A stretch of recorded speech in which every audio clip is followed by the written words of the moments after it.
Welcome back to Night Shift with Justin S. King, how to transform your life one night at a time. Tonight, I want to start by reading a passage from the book, The Life-Changing Magic of Tidying Up by Marie Kondo. At home, I was always uptight, constantly on the lookout for things that could be discarded. When I found something not in use, I would pounce on it vengefully and throw it in the garbage. Not surprisingly, I became increasingly irritable and tense and found it impossible to relax, even in my home. One day after school, I opened the door to my room to begin cleaning as usual. At the sight of that untidy space, I finally lost it. "I don't want to tidy anymore," I cried. Plopping myself down in the middle of my room, I began to think. I spent 3 years tidying and discarding things. Yet my room still felt cluttered. Would someone please tell me why my room isn't tidy when I work so hard at it? Although I did not say this out loud, in my heart I was practically shouting. At that moment, I heard a voice. "Look more closely at what is there." "What do you mean?" "I look at what's here so closely every day, I could drill a hole through it all." With that thought still in my head, I fell fast asleep right there on the floor.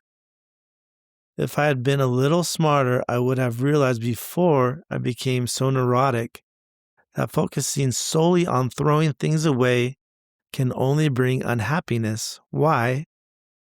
Because we should be choosing what we want to keep, not what we want to get rid of. When I woke up, I knew immediately what the voice in my head had meant.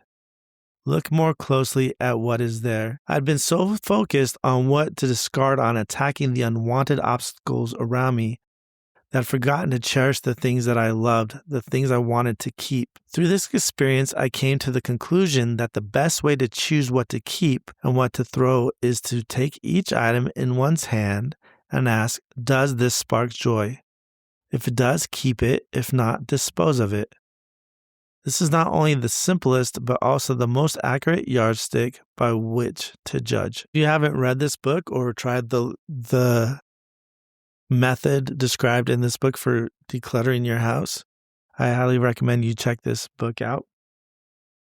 And there's kind of 3 things in this part of the story that you might notice. You might notice that she is asking questions with emotion. Second, she becomes aware of this quiet inner voice guiding her attention. And third, she falls asleep and then wakes up with a better realization of what that voice meant.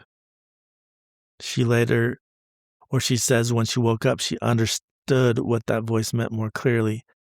It wasn't telling her to clean harder, it was telling her to change where she looks and how she was discarding things. So shifting this into the bedroom space and into the space where you sleep, this episode is about making sure that your environment that you sleep in has only the things that are there to spark joy and to give you peace at night. Your brain may be constantly processing things on the walls, words, pictures, things. And research consistently shows that cluttered bedrooms are associated with higher cognitive load, increased stress markers, and make it more difficult to fall asleep. And even having specific words or any words in general on the walls may be a distraction. Because like text quotes and affirmations, they may trigger language centers and meaning makers that are helpful and useful during the day while you need motivation, but they can be less useful at night when you're trying to sleep. So there are 2 ways to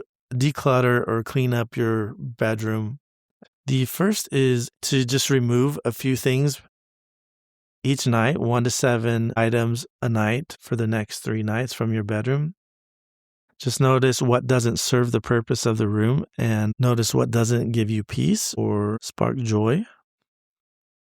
And that works well if you're busy and you want to get some momentum.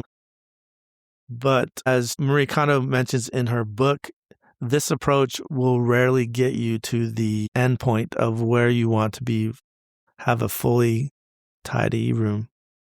So the second option is to just go full Marie Kondo and set aside a full day. You can either do this for just your bedroom or for your entire living space. Marie Kondo is clear about this. She says tidying works best when it is done completely, not endlessly. So specifically in the bedroom, how many things are not used in the room? Do you have video games, DVDs, paperwork, work, anything that specifically does not belong in your bedroom or in your bedroom space that you've designated for sleep? The goal is simple, is to make your bedroom become a single purpose space of sleep. And based on sleep research, here's some of the items that don't belong in your bedroom: work materials, exercise equipment, paper piles, laundry, clean or dirty, storage boxes, bright electronics, excess decor that draws attention. Things that may be in your bedroom that should be out of sight are like clothes, linen, shoes, seasonal items, and anything that isn't used in the bedroom shouldn't be in the bedroom. Again, as a closing for this episode, Marie Kondo didn't discover a better way to throw things out. She discovered a better way to see things. Look more closely at what is there. Does this thing spark joy? I love this idea of choosing what to keep rather than what to get rid of.